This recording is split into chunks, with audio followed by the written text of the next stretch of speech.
Olá, tudo bem?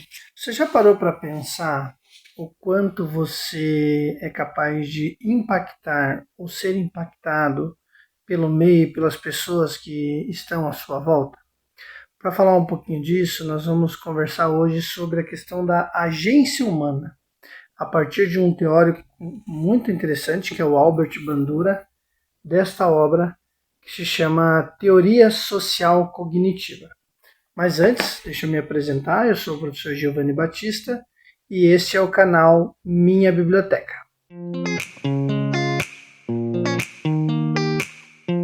Para falar um pouquinho dessa questão da capacidade de influência, de influenciar e ser influenciado, o Albert Bandura, nesta obra que eu comentei com vocês, que chama Teoria Social Cognitiva, o Bandura ele começa discutindo justamente o conceito de agência humana. Então, quando ele fala da agência humana, ele está falando do ser como um agente, né? Junto a palavra, mas o agente como uma pessoa capaz de intencionalmente transformar, uma pessoa que intencionalmente é capaz de influenciar o contexto, o meio que ele ali está inserido.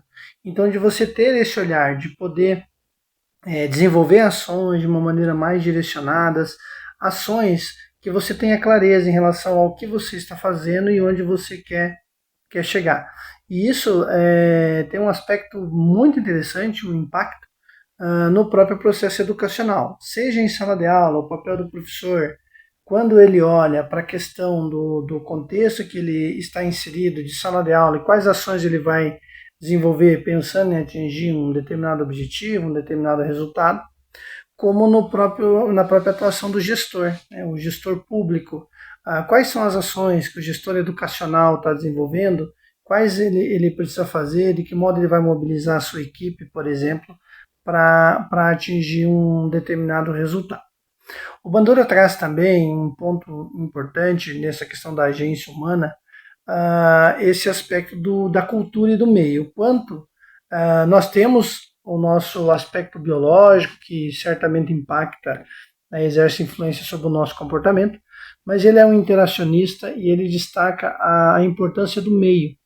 Então, de entender o quanto essa organização do ambiente também impacta no comportamento das pessoas que ali estão e, ao mesmo tempo, as pessoas também são impactadas, obviamente. Então, ao mesmo tempo em que eu tenho como função organizar bem esse ambiente, pensando no maior impacto que eu gostaria de causar frente a um objetivo a ser alcançado, o contrário também, né, de que este meio também me impacta. Então, ter esse olhar dessa organização, ela é bem importante e faz a diferença.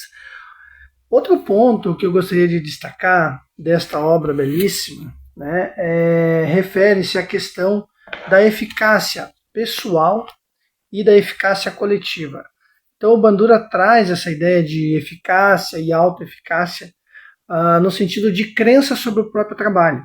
Mas a crença aqui não é, quando ele fala na eficácia pessoal, não é no sentido de autoajuda. Eu acredito, nada contra a autoajuda, obviamente, que são obras que para um determinado grupo de pessoas elas são importantes também, mas não é desse lugar que ele fala. O Bandura fala justamente dessa ideia do quanto eu acreditar no meu trabalho, que eu sou capaz de desenvolver, isso me permite organizar, né, mentalmente, envolver determinadas áreas cognitivas e desenvolver um trabalho que vá ao encontro, né, que tenha uma possibilidade maior de impacto.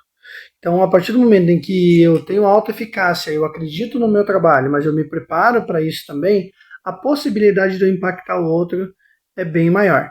E ele fala também na eficácia coletiva, na importância de você acreditar no seu grupo, você acreditar no seu grupo de estudantes que eles são capazes, você acreditar no seu grupo de professores, você acreditar no seu grupo de gestores que eles são capazes de efetivamente desenvolver e alcançar as ações. Obviamente que essa eficácia individual e eficácia coletiva, ela não pode se dar simplesmente pela crença por si só. Eu acredito no meu grupo porque eu preparo eles para. Eu acredito no meu grupo porque eu desenvolvo um conjunto de ações voltadas para isso. Então, de você ter esse olhar de acreditar no seu próprio trabalho porque você também se prepara e acreditar no trabalho do seu grupo, porque você desenvolve ações para prepará-los para isso. Então, de você ter esse olhar frente a essas situações em que nós estamos inseridos e podemos, a partir dali, desenvolver um trabalho mais intencional e coerente com o que se pretende alcançar.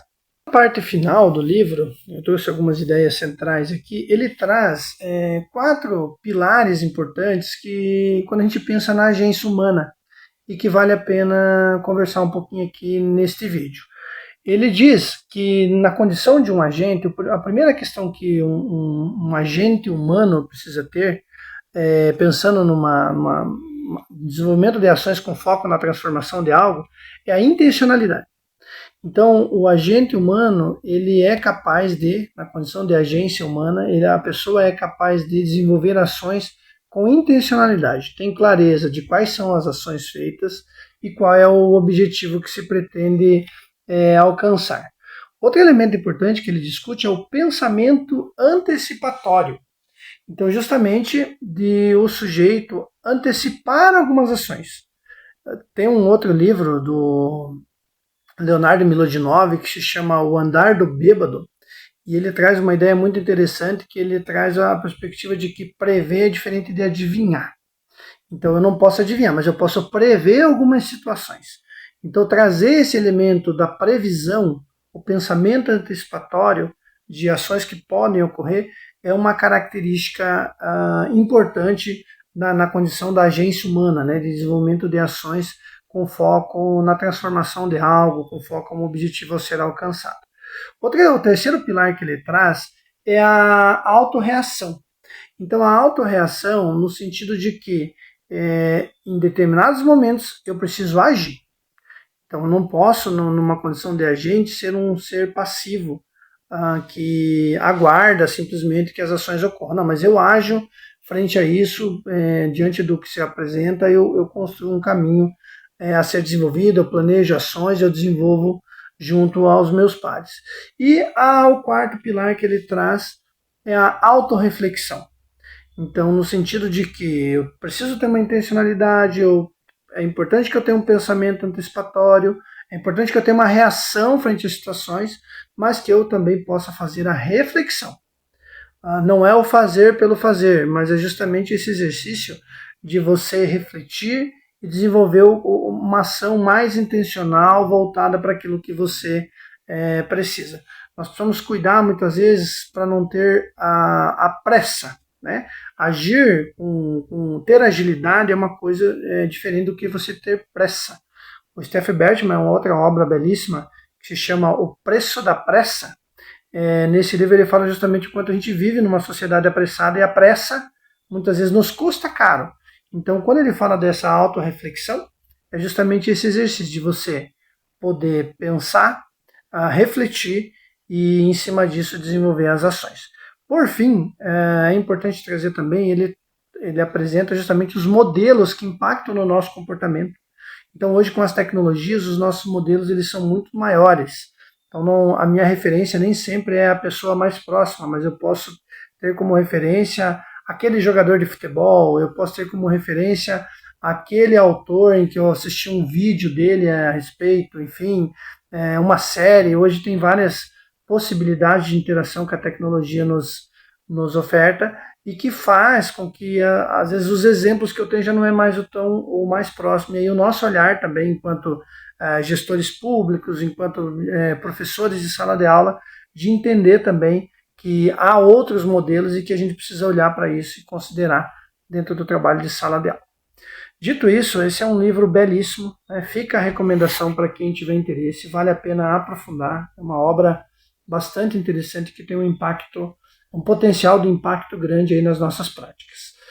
Termino também solicitando que você divulgue esse material, esse vídeo, compartilhe, se inscreva no canal, que a intenção é de divulgar e ampliar as possibilidades de intervenção na prática pedagógica. Um abraço, até a próxima.